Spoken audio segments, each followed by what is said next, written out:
Bienvenidos, queridos hermanos. Podemos revisar juntos el texto para este día, sábado 12 de abril. El punto central es Día de la Conmemoración. El texto bíblico es Romanos capítulo 6, versículo 23. El regalo que Dios da es la vida eterna por Cristo Jesús, nuestro Señor. Podemos leer juntos el comentario. Nosotros solos jamás podríamos habernos liberado del pecado y la muerte. En el Salmo 49, versículos 7 y 8, leemos: Ninguno de ellos jamás podría redimir a un hermano ni darle a Dios un rescate por él. El precio de rescate por su vida es tan alto que siempre está fuera de su alcance. Así que Jehová decidió que su querido Hijo diera la vida por nosotros, y los dos pagaron un precio muy alto. Cuanto más meditemos en lo que Jehová y Jesús sacrificaron por nosotros, más valoraremos el rescate.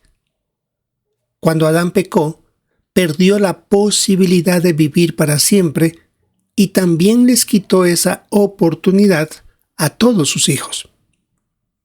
Para recomprar lo que Adán había perdido, Jesús ofreció como sacrificio su vida perfecta. Durante todo el tiempo que vivió en la tierra, Jesús no cometió ningún pecado ni en su boca hubo engaño, como lo dice 1 de Pedro, capítulo 2, versículo 22. Cuando murió era perfecto, así que su vida tenía el mismo valor que la vida que había perdido Adán. En la primera carta a los Corintios, capítulo 15, versículo 45 dice: Así está escrito: el primer hombre, Adán, se convirtió en un ser vivo. El último Adán se convirtió en un espíritu que da vida. Y en la primera carta a Timoteo, capítulo 2, versículo 6 dice: que se entregó como rescate correspondiente por todos. De esto se dará testimonio al tiempo debido. A continuación tenemos la lectura bíblica para la conmemoración. Durante el día 13 de Nisán leeremos Lucas 22, 7 al 13 y Marcos 14, 2 al 16. Tras la puesta del sol, 14 de Nisán, leeremos Lucas 22, 14 al 65. Entonces llegó el día de la fiesta de los panes sin levadura, en el que hay que ofrecer el sacrificio de la Pascua. Así que Jesús envió a Pedro y a Juan con estas instrucciones. Vayan y preparen la Pascua para que la comamos. Ellos le preguntaron. ¿Dónde quieres que la preparemos?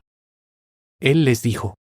Miren, cuando entren en la ciudad, se encontrará con ustedes un hombre que lleva una vasija de barro con agua. Síganlo y entren en la casa en la que él entre. Y díganle al dueño de la casa: el maestro te dice, ¿dónde está el cuarto de invitados para que yo coma la Pascua con mis discípulos? Y ese hombre les mostrará en la parte alta una habitación grande amueblada. Preparen la Pascua allí. Ellos se fueron y lo encontraron todo tal como él les había dicho. Entonces hicieron los preparativos para la Pascua. Ahora bien, el primer día de la fiesta de los panes sin levadura, cuando tenían la costumbre de ofrecer el sacrificio de la Pascua, sus discípulos le preguntaron: ¿A dónde quieres que vayamos a hacer los preparativos para que comas la Pascua? Entonces, él envió a 2 de sus discípulos con este encargo: Vayan a la ciudad. Allí se encontrará con ustedes un hombre que lleva una vasija de barro con agua.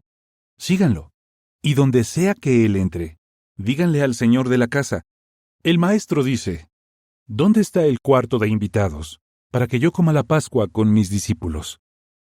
Y él les mostrará en la parte alta una habitación grande, amueblada y lista. Hagan allí los preparativos para nosotros. Los discípulos se fueron, Entraron en la ciudad y lo encontraron todo tal como él les había dicho. Entonces hicieron los preparativos para la Pascua. Así que cuando llegó la hora, él se sentó a la mesa junto con los apóstoles. Y les dijo: Deseaba tanto comer con ustedes esta Pascua antes de que empiece mi sufrimiento, porque les digo que ya no la volveré a comer hasta que ésta tenga su cumplimiento en el reino de Dios. Y después de aceptar una copa, dio gracias a Dios y les dijo: Tómenla y vayan pasándola entre ustedes, porque les digo que a partir de ahora no volveré a beber del producto de la vida hasta que venga el reino de Dios. Después tomó un pan, le dio gracias a Dios, lo partió, se lo dio a ellos y les dijo: Esto representa mi cuerpo, que será dado en beneficio de ustedes. Sigan haciendo esto en memoria de mí. También, después de haber cenado, hizo lo mismo con la copa. Les dijo: Esta copa representa el nuevo pacto, validado con mi sangre, que va a ser derramada en beneficio de ustedes. Pero miren, la mano del que me va a traicionar está conmigo en la mesa. Porque es cierto, el Hijo del Hombre sigue su camino según lo que está establecido. Pero ay del que lo va a traicionar. De modo que empezaron a discutir unos con otros sobre quién de ellos sería el que iba a hacer eso. Entonces también surgió una fuerte discusión entre los discípulos sobre quién de ellos era considerado el mayor. Pero él les dijo: Los reyes de las naciones dominan al pueblo, y a los que tienen autoridad sobre la gente se les llama benefactores. Sin embargo, ustedes no deben ser así.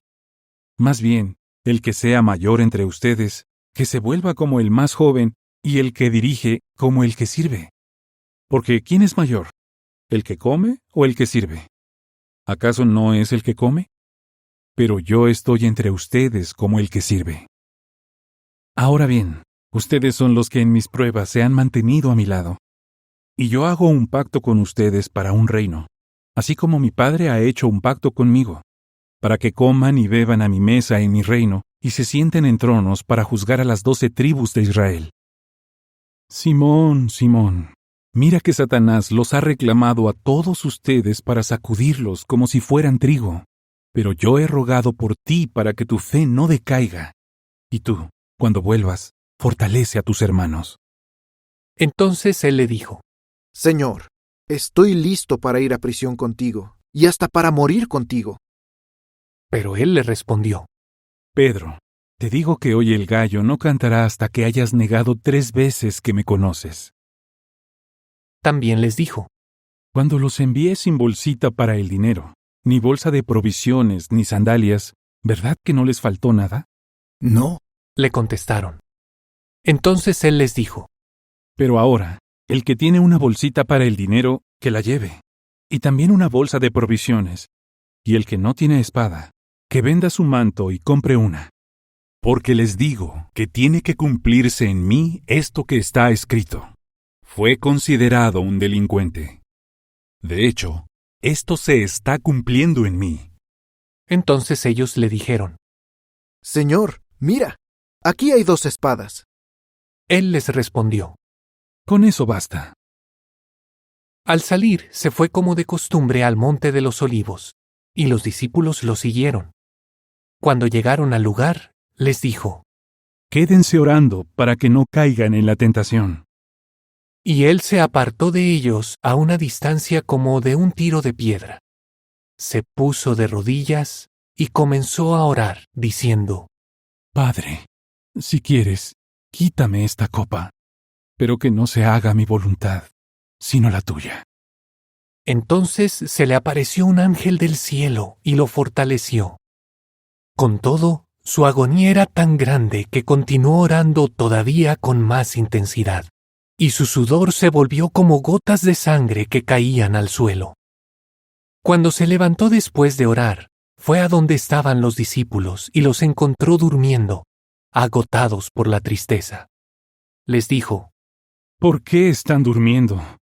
Levántense y oren todo el tiempo para que no caigan en la tentación. Mientras él todavía estaba hablando, apareció una multitud. Al frente iba uno de los 12, el que se llamaba Judas, y se acercó a Jesús para besarlo.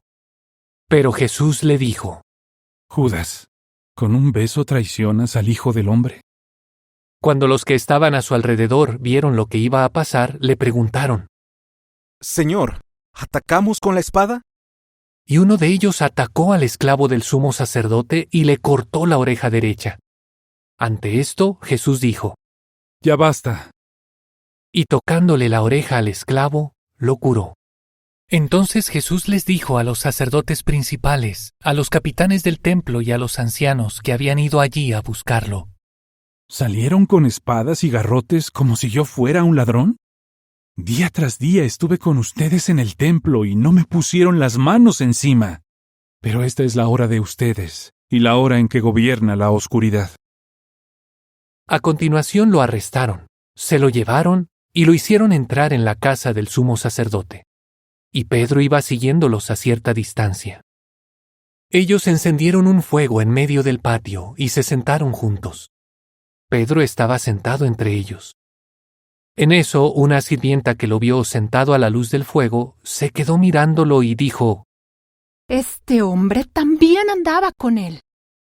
Pero Pedro lo negó. Dijo: Mujer, yo no lo conozco. Poco después, otra persona lo vio y le dijo: Tú también eres uno de ellos. Pero Pedro le contestó. Hombre, no lo soy. Como una hora más tarde, otro se puso a decir con insistencia: No hay duda de que este hombre también andaba con él. Está claro que es Galileo. Pero Pedro le dijo. Hombre, no sé lo que dices. Al instante, mientras él todavía estaba hablando, un gallo cantó. Con eso, el Señor se volvió y miró a Pedro fijamente, y Pedro recordó la declaración del Señor, quien le había dicho: Antes de que un gallo cante hoy, tú negarás 3 veces que me conoces. Y salió afuera, y lloró amargamente. Ahora bien, los hombres que tenían a Jesús bajo custodia empezaron a burlarse de él y a golpearlo. Después de cubrirle la cara, le decían una y otra vez: ¡Profetiza! ¿Quién es el que te pegó?